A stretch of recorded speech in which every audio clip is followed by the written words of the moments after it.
Македонија има јасна цел, паметна, дигитална и правична држава до 2030 година, порача премиерот Христијан Мицкоски на промоцијата на националната информатичко-комуникацијско технолошка стратегија Смарт Македонија 2030.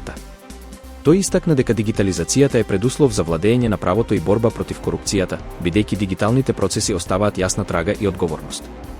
Стратегијата предвидува забрзан дигитален развој во администрацијата, образованието, здравството и економијата и е усогласена со националните и европските цели.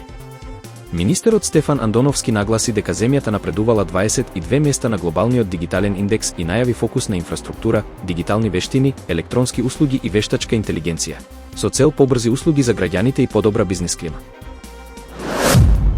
Со свечен настан денеска беше одбележан денот на единицата за интервентна полиција при секторот за внатрешни работи Скопје, по повод 6 години од нејзиното формирање. Министерот за внатрешни работи Панче Тошковски истакна дека единицата прераснала во еден од клучните столбови на безбедносниот систем, препознатлива по својата професионалност, мобилност и брза реакција. Тој нагласи дека интервентната полиција често била прва на терен и значајно придонела за зголемена безбедност, при што разбојништвата во Скопје се намалени за околу 40%. Тошковски најави дека Министерството за внатрешни работи ќе продолжи со инвестиции во опрема, обука и кадар.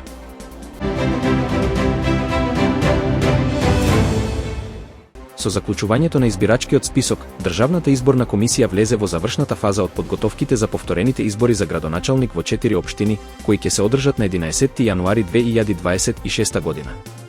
Право на глас ќе имаат над 128.000 граѓани во Гостивар, Маврово, Ростуше, Врапчиште и Центар Жупа, вклучувајќи гласачи од странство и лица во притвор или затвор. Државната изборна комисија усвои и посебни правила за гласање на избирачки места со мал број гласачи. Од комисијата уверуваат дека сите активности се одвиваат согласно законските рокови и процедури.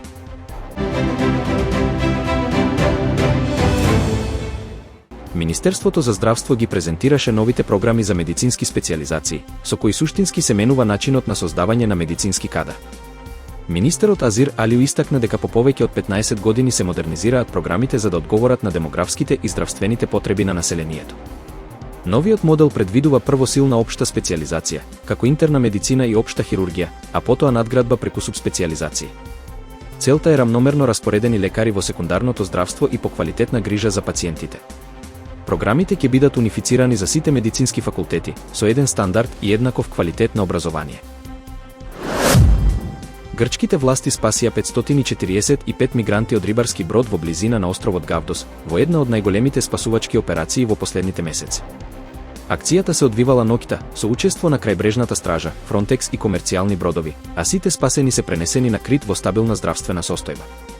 Истиот ден биле пронајдени уште 32 мигранти во друг брод. Гавдос станува нова миграцијска рута од источна Либија, при што само во првата половина од 2025 година на Крит и Гавдос пристигнале над 7300 мигранти. Зголемениот бран создава силен притисок врз локалната инфраструктура и миграцијските капацитети на Грција.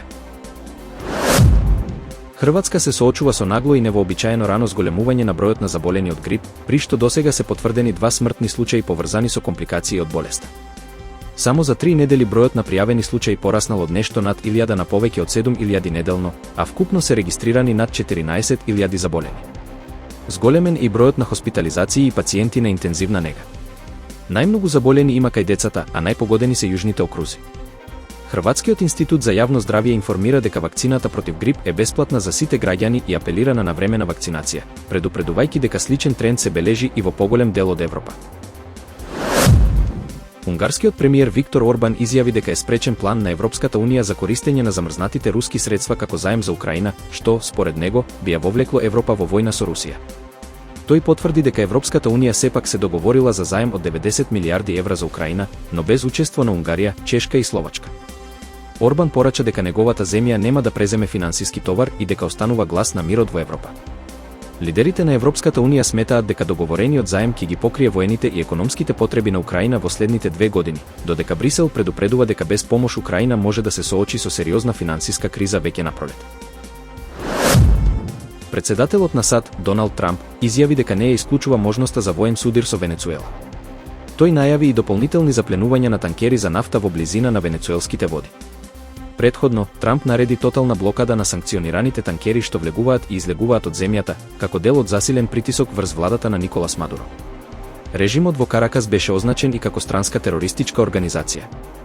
Венецуела, која е под ембарго од 2019 година, ја продава нафтата по ниски цени, главно на Кина, а Вашингтон тврди дека приходите се користат за криминални активности.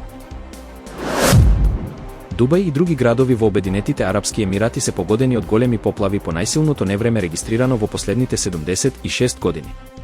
Поројните дождови ги поплавија улиците, предизвикаа сообраќаен хаос и доведоа до откажување и одложување на десетици летови на аеродромите во Дубај и Шарџа.